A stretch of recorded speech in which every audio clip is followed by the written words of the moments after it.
اعوذ باللہ من الشیطان الرجیم بسم اللہ الرحمن الرحیم اولئک الذین کفروا بآیات ربهم ولقائه فحبطت اعمالهم فلا نقیم لهم یوم القیامة وزنا ذلك جزاؤهم جہنم بما کفروا واتخذوا آیاتی ورسلی ہزوا۔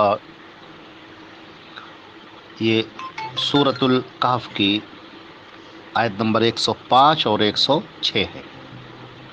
ترجمہ ان آیات کا یہ ہے، اولئک الذین کفروا، یہی لوگ ہیں جنہوں نے اپنے رب کی آیات اور اس سے ملاقات کا انکار کیا۔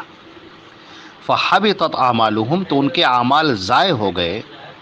فلا نقیم لهم یوم القیامت وزنا، سو ہم قیامت کے دن ان کے لیے کوئی میزان قائم نہیں کریں گے۔ ذالک جزاؤہم جہنم، یہ ان کی جزا ہے جہنم، اس وجہ سے کہ انہوں نے کفر کیا اور میری آیات اور میرے رسولوں کو مذاق بنایا۔ یہاں پر جو تذکرہ چل رہا تھا اس سے پہلے تو یہ بات آ رہی تھی کہ کیا ہم تمہیں بتائیں کہ سب سے زیادہ خسارے میں، گھاٹے میں رہنے والے کون لوگ ہیں؟ وہ لوگ الذین ضل سعیہم فی الحیات الدنیا، جن کی ساری محنتیں، ساری کوششیں اسی دنیا کی زندگی میں تھیں اور وہ سب برباد ہو گئی۔ وہم یحسبون انہم یحسنون صنعا، اور وہ یہ سمجھ رہے تھے کہ ہم بہت اچھا کر رہے ہیں۔ کوئی بھی کفر کرنے والا یا شرک کرنے والا وہ یہ نہیں سمجھتا ہے کہ ہم معاملے کو خراب کر رہے ہیں، اس کو ایسا لگتا ہے کہ ہم جو کر رہے ہیں وہ صحیح کر رہے ہیں۔ تو اللہ رب العزت نے فرمایا کہ دیکھو ایسے لوگوں کو جو سخت خسارے میں پڑے ہوئے ہیں، گھاٹے میں پڑے ہوئے ہیں، یہ محنت کر رہے ہیں، محنت بھی خوب کر رہے ہیں، لیکن اس محنت کا انہیں کچھ نتیجہ ملنے والا نہیں ہے۔ جیسے کوئی بیگ ہو اور اس کے نیچے کا حصہ بالکل صاف ہو اور اس پر سے آپ کوئی چیز بھرتے جائیں اور وہ نیچے سے خالی ہوتی جائے، نکلتی جائے۔ تو یہ نیک کام بھی کرتے ہیں، اچھے کام بھی کرتے ہیں، مگر اس کام کا انہیں کوئی صلہ ملنے والا نہیں ہے۔ کل قیامت کے دن تو ان کا یہ حال ہوگا کہ ان کے نامہ اعمال میں ان کی چیز تولی بھی نہیں جائے گی، ان کو وزن بھی نہیں کیا جائے گا۔ تو فرمایا اولئک الذین، یہ وہی لوگ ہیں الذین کفروا بآیات ربہم، جنہوں نے اپنے رب کی آیات کا اور اس سے ملاقات کا انکار کیا۔ کفرہ کے معنی آتے ہیں انکار کرنے کے۔ یہاں پر ہمیں یہ بات بتا دیں کہ بہت سارے لوگ یہ سمجھتے ہیں کہ کافر کا لفظ یہ کوئی گالی ہے، ابیوزو ورڈ ہے، کسی کو گالی دینے کے لیے استعمال کیا جاتا ہے کہ کافر ہے، او کافر، تو کافر۔ تو یہ غلط بات ہے۔ تو پہلی بات آپ یہ سمجھ لیں کہ کافر کوئی گالی کا ورڈ نہیں ہے۔ کافر اور مسلم یہ دو حقیقتیں ہیں، یعنی اللہ کے رسول حضرت محمد مصطفیٰ صلی اللہ علیہ وسلم نے اپنا پیغام پیش کیا، اللہ کا جو اتارا ہوا پیغام تھا، اللہ کا بھیجا ہوا جو پیغام تھا، اس کو لوگوں کے سامنے پیش کیا۔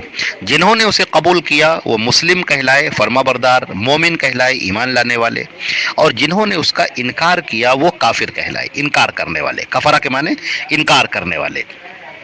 تو جنہوں نے انکار کر دیا وہ کافر کہلائے، جنہوں نے اس کو مان لیا وہ مومن کہلائے، مسلم کہلائے۔ تو اس میں کوئی ایسی بات نہیں ہے جو ہے بہت ہی زیادہ ایسی بات ہو کہ جو گالی والی بات ہو، اس میں کوئی گالی کی بات نہیں ہے۔ اللہ تعالیٰ فرماتے ہیں کہ جو لوگ اللہ کے ساتھ میں کفر کر کے آئیں گے، جو شرک کر کے آئیں گے، تو ہم ان کے تمام اعمال کو ضائع کر دیں گے۔ فحبطت اعمالهم، ان کے تمام اعمال سب کے سب ضائع ہو گئے۔ یعنی کہ چونکہ اب ان کے سارے اعمال کفریہ تھے، شرکیہ تھے، کفر اور شرک کے ساتھ میں کوئی نیک عمل قبول نہیں ہوتا۔ آدمی نماز پڑھے، روزہ رکھے، زکوٰۃ دے، حج کرے، صدقہ کرے، خیرات کرے، لیکن ساتھ میں کفر بھی کرے، ساتھ میں شرک بھی کرے، تو اس کے کوئی بھی عمل قبول نہیں ہوتا ہے۔ فحبطت اعمالهم، اس کے سارے اعمال برباد ہو جائیں گے۔ فلا نقیم لهم یوم القیامت وزنا، اور قیامت کے دن ہم اس کا کوئی وزن نہیں کریں گے۔ یعنی جیسے قیامت کے دن میزان قائم ہوگی نیکیوں کو تولنے کے لیے، برائیوں کو تولنے کے لیے، تو ان کے لیے کوئی میزان نہیں ہوگی، ان کے نامہ اعمال کو رکھا بھی نہیں جائے گا۔ ایک جگہ پر فرمایا گیا فجعلناہ ھباء منثورا، ہم اسے ہواؤں میں بکھیر دیں گے، ان کے نامہ اعمال کو لیں گے اٹھا کر پھینک دیں گے، نامہ اعمال کو بکھیر دیں گے۔ ذالک جزاؤہم جہنم، اور ان کو جو بدلہ ملے گا وہ جہنم ملے گا، بما کفروا، اس وجہ سے کہ انہوں نے کفر کیا۔ اللہ کی نافرمانی کی، اللہ کی ناشکری کی، اللہ نے جو ان کے اوپر پیغام اتارا تھا اس پیغام کو انہوں نے قبول نہیں کیا، اس کو مانا نہیں۔ واتخذوا آیاتی ورسلی ہزوا، اور میرے آیات کا، میری آیتوں کا، میرے رسولوں کا انہوں نے مذاق اڑایا۔ جو ہم نے رسول بھیجے اس کا مذاق اڑایا، اور جو ہم نے آیات بھیجی اس کا انہوں نے مذاق اڑایا۔ تو اس وجہ سے یہ ان کے جو جرائم ہیں اور ان کی جو گندگیاں ہیں شرک کی، کفر کی، اس کی وجہ سے ان کے سارے اعمال برباد کر دیے جائیں گے اور ان کو صرف اور صرف جہنم ملے گی۔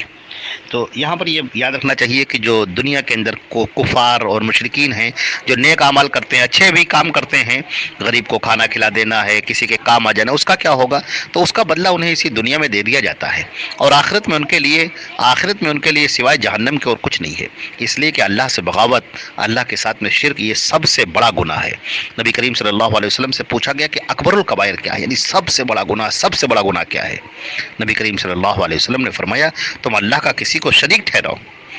اللہ نے تم کو پیدا کیا ہے، اللہ نے تم کو سب کچھ دیا ہے، اللہ نے تم کو سب کچھ عطا کیا ہے، یہ تمہاری زندگی اللہ کی دی ہوئی ہے، تمہارا دیکھنا، سننا، بولنا، چلنا، کھانا، پینا، یہ سب اللہ کی دی ہوئی ہے، اور اسی کے ساتھ تم شرک کر رہے ہو دوسرے کو، اور شرک اللہ کو سب سے زیادہ ناپسند ہے۔ لہذا شرک کرنے والے کے سارے اعمال ضائع کر دیے جاتے ہیں، ساری نیکیاں برباد کر دی جاتی ہیں، اس کے پلڑے میں کچھ نہیں بچتا۔ وہ اللہ کو انتہائی ناراض کرنے والا ہے، وہ باغی ہے، وہ اللہ رب العزت کا باغی ہے، بغاوت پر اترنے والا ہے، اور باغیوں کو بالکل ان کی کوئی بھی نیکی قبول نہیں کی جاتی ہے۔ تو یہ معلوم ہوا ہے، لہٰذا ہمیں ہمیشہ چوکنا رہنا چاہیے۔ تو ان آیات کے جو جو شروع ہوئی تھیں، یہ آیت نمبر 102 سے، تو آیت نمبر 102 سے لے کر اور یہاں تک کہ اس پورے مضمون کو ایک مرتبہ دوبارہ سنیے اور دوبارہ اس پر غور کیجیے، اور یہ دیکھیے کہ کیا چیز ہے جو شرک اور کفر ہے اور اس کے ساتھ میں کوئی نیکی قبول نہیں ہوتی۔ تو اس کی طرف بہت زیادہ دھیان دینے کی ضرورت ہے، اور اپنے اعمال کا جائزہ لینے کی ضرورت ہے، اور اپنے عقیدے کا جائزہ لینے کی ضرورت ہے، کیونکہ یہی چیزیں ہم کو جنت میں داخل کرنے والی ہیں، یہی چیزیں اللہ کی رضا حاصل کرنے والی ہیں، اور اگر ان میں کچھ بھی خرابی ہوئی تو وہ چیزیں ہم کو جہنم میں ڈال دینے والی ہیں۔ اللہ تعالی ہم کو اور آپ کو جہنم کی آگ سے بچائے، اللہ کی رضامندی عطا فرمائے، جنت والا بنائے، اور جہنم کی آگ سے، اس کے شعلوں سے ہماری اللہ رب العزت ہماری گلو خلاصی فرمائے اور ہم کو معاف فرمائے۔ اللہم اجرنا من النار۔